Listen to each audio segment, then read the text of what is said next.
Hello everyone. तो दोस्तों आज की इस वीडियो में हम बात करने वाले हैं दोस्तों बी टेक इंजीनियरिंग कोर्सेज़ में एडमिशन लेने के लिए दोस्तों आपके पास क्या कुछ एलिजिबिलिटी होनी चाहिए। और इसके लिए जो टेस्ट यहाँ पर कॉमन एंट्रेंस टेस्ट यहाँ पर कराया जाता है दोस्तों बोर्ड की ओर से, जेके भोपी की ओर से। तो उसके लिए जो सिलेबस है वो क्या रहता है, जो आपको तैयार करके जाना होता है वहाँ पर टेस्ट देने के लिए। इसके रिगार्डिंग में हम सारी चीज़ें यहाँ पर बात करने वाले हैं। फ़ीस वगैरह क्या रहती है, ये सारी चीज़ें हम यहाँ पर देखेंगे ताकि दोस्तों आप यहाँ पर पहले से इसके लिए तैयारी कर सको। मतलब अगर आप बी टेक करने का आगे सोच रहे हैं यूटी ऑफ जे या फिर यूटी ऑफ लद्दाख वगैरह से, कहीं से भी आप यहाँ पर करना चाहते हैं, मतलब चाहे गवर्नमेंट से करना चाहते हैं या प्राइवेट कॉलेजेस से करना चाहते हैं, तो उसके लिए आपको क्या है, यहाँ पर जेके भोपी जो है आपका एंट्रेंस टेस्ट कराता है सबसे पहले। तो अगर आपको सिलेबस पता होगा तो आप अच्छे से एंट्रेंस टेस्ट में बैठ पाओगे, वहाँ पर पेपर जो अच्छे से अटेम्प्ट कर पाओगे। तो आपके जो मार्क्स हैं अगर वो अच्छे वहाँ पर आ गए आपके, तो क्या होगा दोस्तों, यहाँ पर आपकी जो मेरिट है वो अच्छा बनेगा। और मेरिट अच्छा होगा तो क्या होगा, यहाँ पर आपको चॉइस रहेगी, मतलब आपके चांसेस रहते हैं कि फिर आपको गवर्नमेंट कॉलेज यहाँ पर मिल सकेगा। ठीक है, थोड़ा सा नीचे स्क्रॉल करोगे तो यहाँ पर आपको बोर्ड के बारे में जो है बताया गया है। तो ये अगर आप पढ़ना चाहते हैं तो पढ़ सकते हैं। अभी देखिए 2024 नोटिफिकेशन के बेसिस पर जो यहाँ पर फॉर्म्स फिलअप मतलब डेट थी जो फॉर्म फिलअप करने की, वो 5/5/2024 से स्टार्ट हुई थी। और लास्ट जो फिलअप करने की डेट थी, मतलब फॉर्म्स को फिलअप करने की जो लास्ट डेट थी, वो 19/5/2024 यहाँ पर रखी गई थी।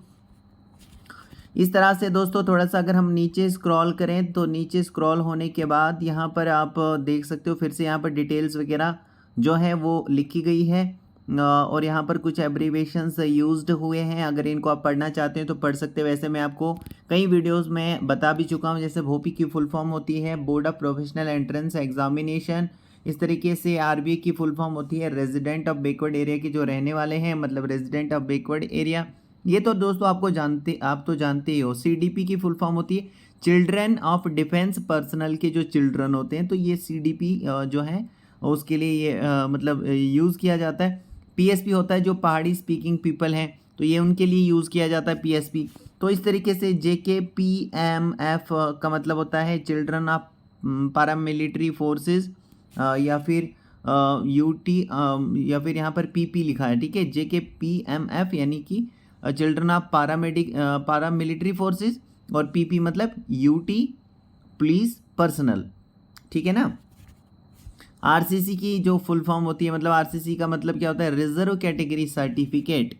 तो ये कुछ अब्रीवेशंस हैं दोस्तों, आप देख लीजिए। हम थोड़ा सा आगे स्क्रॉल करेंगे, कुछ और इंपॉर्टेंट जो चीज़ें हैं वो हम यहाँ पर डिस्कस करने वाले हैं। सबसे पहले देखिए यहाँ पर एडमिशन लेने के लिए बी टेक इंजीनियरिंग कोर्सेज में एडमिशन लेने के लिए आपकी एलिजिबिलिटी क्या होनी चाहिए। तो सबसे पहले आपके पास डोमिसाइल होनी चाहिए यूटी ऑफ जे या फिर SC certificate issued by competent authority के द्वारा, जो एससी सर्टिफिकेट आपको इशू की गई है of UT of Ladakh, be treated as domicile certificate of UT of Ladakh. मतलब आपके पास डोमिसाइल होनी चाहिए यूटी ऑफ जे या फिर यूटी ऑफ लद्दाख की आपके पास डोमिसाइल होनी चाहिए। उसके बाद दोस्तों आपने 12th पास किया होना चाहिए, और साथ ही साथ हैव पास्ड 10+2 और equivalent physics chemistry and mathematics as compulsory subject. मतलब आपने 12th किया है लेकिन 12th में आपके जो फिजिक्स है, केमिस्ट्री है, मैथमेटिक्स है, ये आपके कंपलसरी सब्जेक्ट जो है होने चाहिए, क्योंकि आप इंजीनियरिंग फील्ड में जा रहे हो दोस्तों। तो आपका जो मैथमेटिक्स है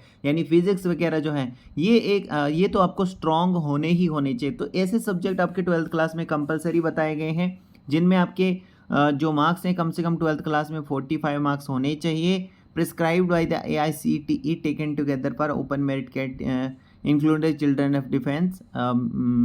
तो यहाँ पर इन्होंने बताया 45% आपके मार्क्स होने चाहिए आपके 12th क्लास में, ये लेकर आपको चलना है।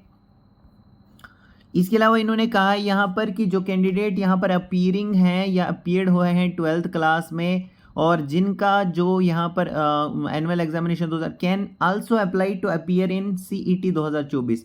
यानी CET 2024 का 24 में इन्होंने बताया है कि जो भी 12th क्लास में अपीयरिंग है या जिनका रिजल्ट वगैरह नहीं आया है 12th क्लास का, ऐसे कैंडिडेट भी कॉमन एंट्रेंस टेस्ट में बैठ तो सकते हैं, लेकिन एट द टाइम ऑफ जब आपका रिजल्ट वगैरह होगा एंट्रेंस टेस्ट का, या फिर जब आपकी डेट ऑफ एडमिशन होगी, जिस भी कॉलेज में आपको एडमिशन वगैरह मिलती है, उस टाइम तक आपकी जो सारे के सारे जो मतलब रिजल्ट वगैरह है वो क्लियर हो जाना चाहिए, आपका 12th क्लास का रिजल्ट आ जाना चाहिए। ठीक है। The candidate applying under TFW category are open merit candidate, यानी कि ये TFW कैटेगरी से जो भी इसके अंडर में अप्लाई करते हैं वो कैंडिडेट यहाँ पर ट्रीट किए जाएंगे ओपन मेरिट कैंडिडेट। ठीक है, जो ओपन मेरिट में आते हैं ना, तो वो यहाँ पर TFW कैटेगरी वालों को ट्रीट किया जाएगा। They must fulfil eligibility conditions meant for open merit candidates.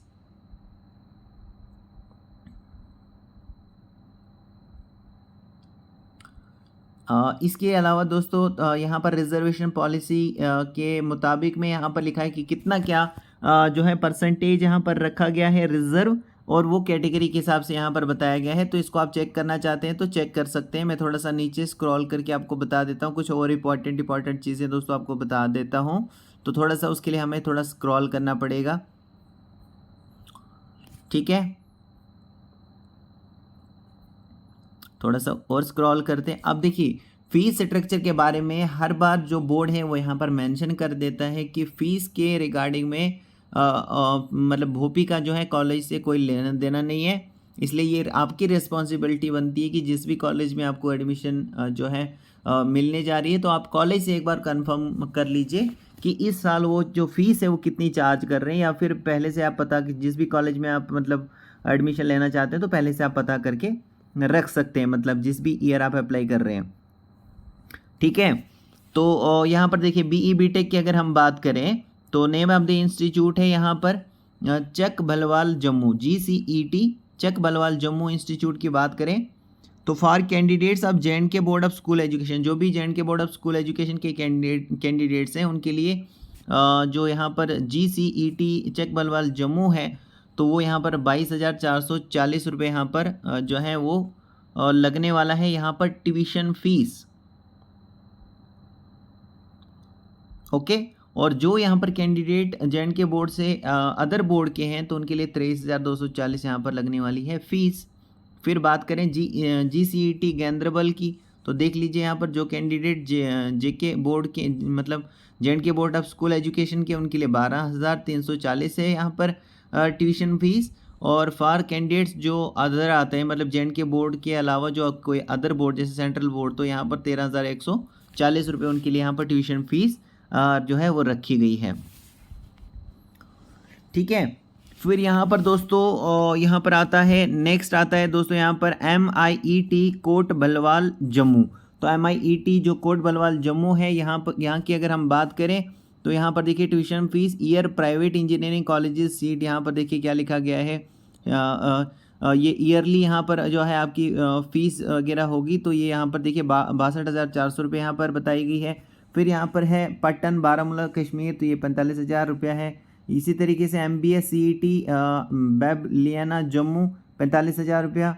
इस तरीके से YCET पटोली जम्मू 45,000 रुपया। फिर यहाँ पर जो BCET सांबा जम्मू है, यहाँ पर देखिए 48,000। तो आप देख रहे हैं दोस्तों यहाँ पर फीस में जो है कितनी क्या वेरिएशन है। ठीक है, तो ये डिपेंड करता है कॉलेज के ऊपर, इसलिए जिस भी कॉलेज में आप एडमिशन लेंगे और जिस भी साल लेंगे तो कॉलेज से एक बार कंफर्म करेंगे कि दिस ईयर, जिस भी ईयर आप एडमिशन ले रहे हैं उस ईयर जो कॉलेज है वो आपसे कितनी जो फीस है वो चार्ज करने वाले हैं। तो ये चीज़ आप पहले से कंफर्म करेंगे तो ज़्यादा बेहतर होगा दोस्तों। ठीक है दोस्तों, फिर एप्लीकेशन फ़ीस की बात करें तो आप जानते ही हैं दोस्तों, जो एप्लीकेशन फॉर्म होता है वो ऑनलाइन ही सबमिट करना होता है इसके लिए, और जिसके लिए आपको जाना होता है www.jkbhopi.gov.in, और यहाँ पर जाकर आप जो है अप्लाई कर लेते हैं। इसके लिए एप्लीकेशन फॉर्म सबमिट कर लेते हैं। 1,000 रुपये आपको फ़ीस देनी होती है, और 1,000 रुपये आप जो है नेशनल क्रेडिट कार्ड या डेबिट कार्ड जैसी फैसिलिटी से पे कर सकते हैं। ठीक है दोस्तों, और यहाँ पर जो आप एप्लीकेशन फॉर्म फिलअप करोगे इसमें नेम वगैरह आपको इस तरीके से अपना फिल करना है, अपना फादर नेम जो है इस तरीके से फिल करोगे, डेट ऑफ बर्थ वगैरह इस तरीके से जो बॉक्स होते हैं इस तरीके से आप ऑनलाइन फिल करोगे ताकि आपको कोई भी मिस्टेक ना लगे। इसके अलावा दोस्तों यहाँ पर आप देख सकते हो जो सर्टिफिकेट्स आपको अपलोड करनी है, तो सबसे पहले जो certificate of residence proof of domicile, मतलब आप यहाँ पर यूटी ऑफ जे या फिर लद्दाख के रहने वाले हैं, इसके लिए आपको एक सर्टिफिकेट जो है वो रेजिडेंट प्रूफ मतलब जो है वो आपको अपलोड करना होता है, मतलब डोमिसाइल आपको अपलोड करनी होती है। इसके अलावा जो मार्क्स सर्टिफिकेट आपकी होती है 12th क्लास की, 10th क्लास की मार्क्स कॉपी भी आपको जो है अपलोड करनी होती है, क्योंकि उसमें डेट ऑफ बर्थ होती है और डेट ऑफ बर्थ के प्रूफ के लिए 10th की जो मार्कशीट रहती है वो बेहतर रहती है दोस्तों। फिर यहाँ पर इन्होंने सेम बताया है जो फ़ोटो, सिग्नेचर, थंब इम्प्रेशन आपको अपलोड करने हैं, ये जो है जेपीजी या फिर जेपीईजी फॉर्मेट में आपको अपलोड करना है, और जिसका साइज़ 10 से लेकर 50 KB तक होना चाहिए, इससे ज़्यादा नहीं होना चाहिए, ना ही इससे कम होना चाहिए। और अगर 10 से 50 KB तक आपके फ़ोटो, सिग्नेचर या थंब का इम्प्रेशन की इमेजेस होंगी तो आसानी के साथ वो अपलोड हो जाएंगी दोस्तों, आपका फॉर्म जो है आसानी से फिलअप जो है वो हो जाएगा। अब यहाँ पर देखिए जो फ़ोटो आपको अपलोड करना है उसमें क्लियर जो है, एक तो रिसेंट फ़ोटो होनी चाहिए। रिसेंट फ़ोटो के नीचे आपको इस तरीके से अपना नाम जो है वो लिखना है, साथ में जिस भी तारीख को, जिस भी डेट को आप ये फ़ोटो खिंचा रहे होंगे तो वो डेट आपको इसी तरीके से मेंशन करनी है, ठीक है। और यहाँ पर बताया गया है नीचे कि जो यहाँ पर फ़ोटो आप लोगे दोस्तों वो बिना कैप के और बिना गॉगल के यहाँ पर जो आपको फ़ोटोग्राफ है वो खींचना है।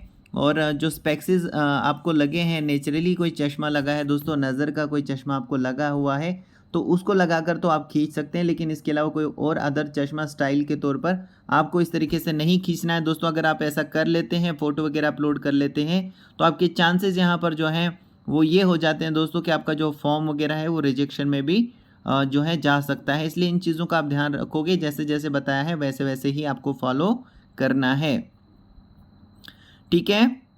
फिर यहाँ पर बताया गया है एडमिट कार्ड के बारे में। अब दोस्तों आप जानते ही हैं, अगर जो भी एग्ज़ाम लिया जाएगा, मतलब कॉमन एंट्रेंस टेस्ट जो बोर्ड की ओर से कराया जाएगा, तो कोई भी अगर आप एग्ज़ाम देते हो तो वहाँ पर जाने के लिए आप साथ में क्या क्या लेते हो, जो आपका कार्ड वगैरह होता है, मतलब जिसको हम रोल नंबर वगैरह बोलते हैं ना, जैसे 10th क्लास या 12th क्लास में आप जाते थे जो बोर्ड के एग्ज़ाम देने के लिए, तो आप क्या लेकर जाते थे, जो वहाँ का रोल नंबर स्लिप वगैरह आपकी होती थी वो लेकर जाते थे।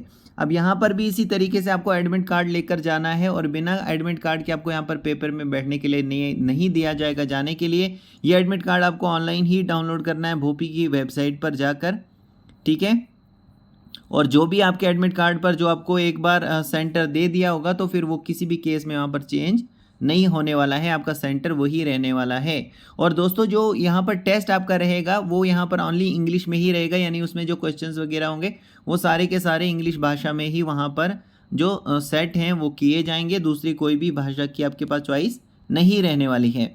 अगर हम क्वेश्चन पेपर की बात करें, इसके नेचर की बात करें, तो क्वेश्चन पेपर आपको मिलेगा एक बुकलेट की तरह, जैसे बुक होती है ना, उसमें कई तरह के पन्ने होते हैं, जैसे 50 पन्ने होते हैं, 100 पन्ने होते हैं, इस तरह से मतलब एक दो पन्ने से ज़्यादा यहाँ पर पन्ने हो सकते हैं आपको जो क्वेश्चन बुकलेट मिलेगी, इसलिए इन्होंने बताया एक क्वेश्चन बुकलेट टाइप की आपको मिलेगी। तो यहाँ पर इन्होंने बताया कि ये आपकी रिस्पॉन्सिबिलिटी बनती है, जिम्मेवारी बनती है कि आप एक बार कम से कम क्वेश्चन बुकलेट को चेक करें, ताकि कोई मिसिंग पेज तो नहीं है, ब्लैंक पेज तो नहीं है, कहीं से मिसिंग क्वेश्चन तो नहीं है, कोई डिमेज वगैरह तो नहीं है अंदर से। अगर ऐसा होता है, मान लीजिए आपने 1 मिनट लिया क्वेश्चन पे बुकलेट को चेक किया और मान लीजिए अंदर आपने देखा कि कोई एक ऐसी शीट है बीच में जो कि डैमेज है, या फिर उसमें मतलब जो प्रिंट है क्वेश्चंस का वो हुआ ही नहीं है, तो अगर आप पहले से अटेम्प्ट करना शुरू कर लेते तो बीच में आपको प्रॉब्लम फेस हो जाती। तो अगर आप पहले से ही जैसे आपको पेपर मिलता है वैसे ही आप चेक कर लेते हो, और अगर आपको ऐसा कुछ लगता है तो तुरंत जो वहाँ पर इन्विजिलेटर होगा, जो कंसर्न इन्विजिलेटर होगा, उसकी आप नोटिस में ला सकते हैं। वो क्या करेगा, आपको सेम बुकलेट, सेम सीरीज़, जैसे मान लीजिए ए सीरीज़ की आपको मिली है, बी सीरीज़ या सी सीरीज़ या डी सीरीज़ की आपको बुकलेट मिली है, तो वो आपको सेम सीरीज़ की रिप्लेस करके दे देंगे। तो दोस्तों इसमें तो बेनिफिट आपका ही है, फ़ायदा तो आपका ही है, ठीक है ना। तो देखने में क्या जाता है दोस्तों, 1-2 मिनट तो आप कम से कम देख ही लीजिए।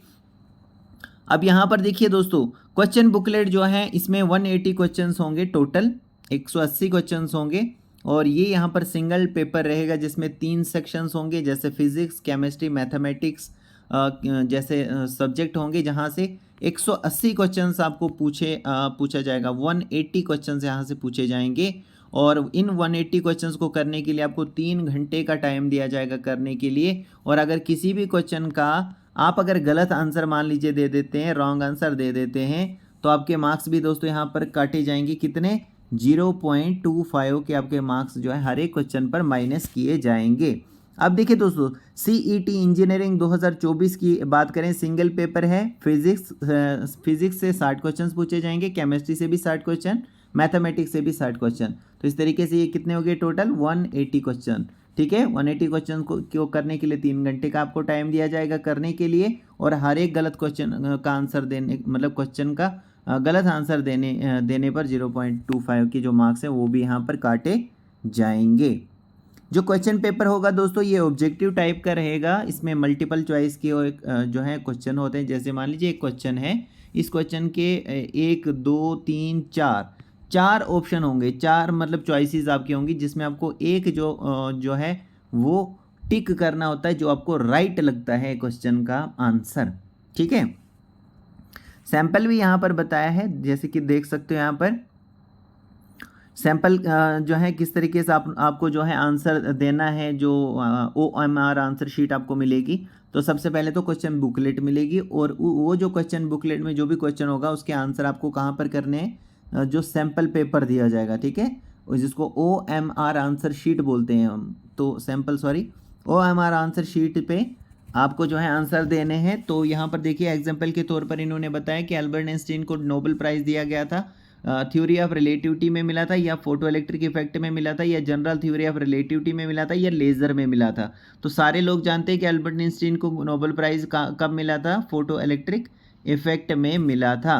तो राइट ऑप्शन है सेकंड ऑप्शन। तो यहाँ पर देखिए नीचे जो 11वें क्वेश्चन का जो सेकंड ऑप्शन है वो यहाँ पर देखिए किस तरीके से ये जो बॉक्स है इसमें इन्होंने डार्क करके रखा है, और नीचे बताया है कि यही एक अच्छा तरीका है पेपर में जो है वो आंसर देने का। और ये जो दूसरा तरीका अगर आप अप्लाई करते हो, मान लीजिए हाफ सर्कल ही आप यहाँ पर फिल करते हो, हाफ छोड़ देते हो, या किसी क्वेश्चन का अगर आपको लगता है कि सही आंसर दूसरा है या तीसरा है, तो आप वहाँ पर इस तरीके से तीसरे पे टिक मार लेते हो, तो ये भी एक गलत तरीका है आंसर देने का।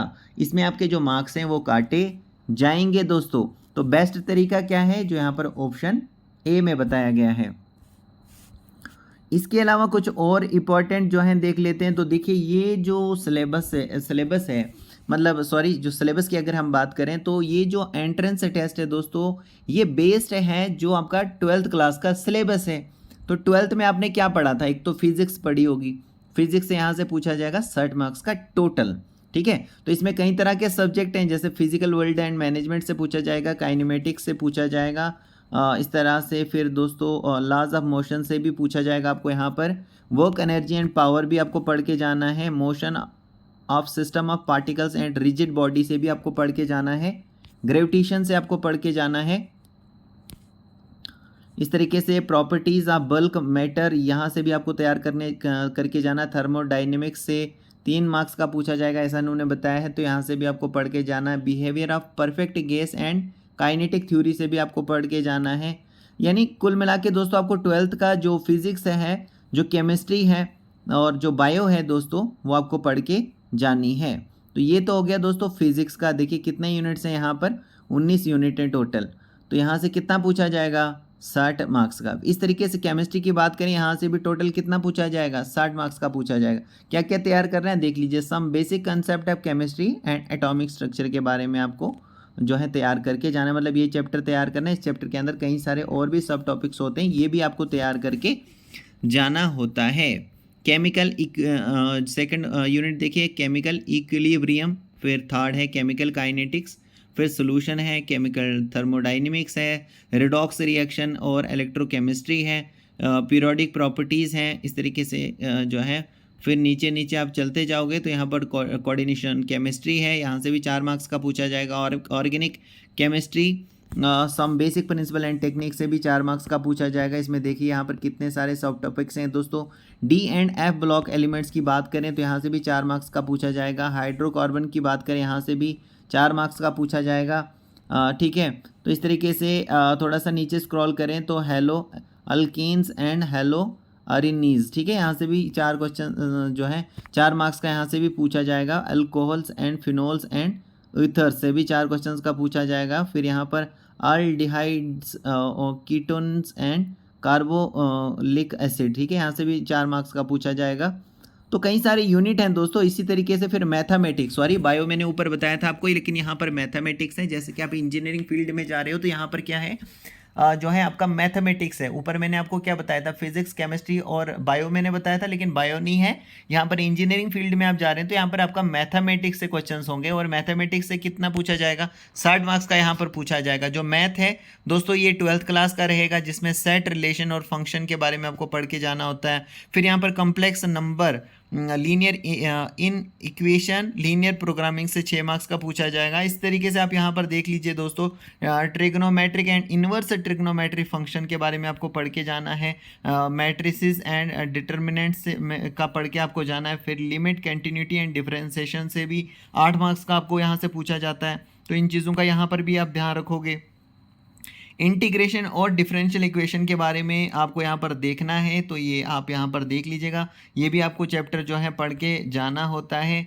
Straight lines and conic section, statics and probability आपको पढ़ के जाना है। वेक्टर्स एंड 3 डायमेंशनल ज्योमेट्री आपको पढ़ के जाना है। स्ट्रेट लाइन एंड स्पेस जो है यहाँ से भी आपके जो है ये भी आपको पढ़ के जाना है।